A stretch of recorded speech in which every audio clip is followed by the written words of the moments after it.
పిల్లల జీవితాలతో చెలగాటమాడే విధంగా కనుక మీరు ఇలాగే ముందుకు వెళ్లి ఫీజు రియంబర్స్మెంట్ బకాయిలు కానీ విద్యా దీవెన వసతి దీవెన బకాయిలు చెల్లించకపోతే మీకు డెడ్ లైన్ 5వ తేదీ ఫిబ్రవరి 5వ తేదీ లోపల చెల్లించకపోతే వైఎస్ఆర్ కాంగ్రెస్ పార్టీ నాయకులు కార్యకర్తలు విద్యార్థుల తల్లిదండ్రులతో ఫీజు పోరు చేసి మీ మెడలు వంచి పిల్లలకి అండగా నిలబడతామని కూడా ఈ సందర్భంగా తెలియజేసుకుంటున్నాం.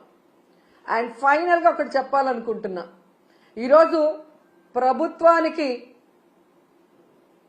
ఎలా సంక్షేమాన్ని అందించాలి, ఎలా అభివృద్ధి చేయాలని చేతగాకపోతే జగన్మోహన్ రెడ్డి గారిని తిట్టడమో మాలాంటి వాళ్ళ మీద ట్రోల్స్ చేయటం వల్గర్ గా పోస్టులు పెట్టడమో కాదు, ఎలా పని చేయాలో జగన్ గారి దగ్గర క్లాసులు తీసుకుంటే నేర్పిస్తారు.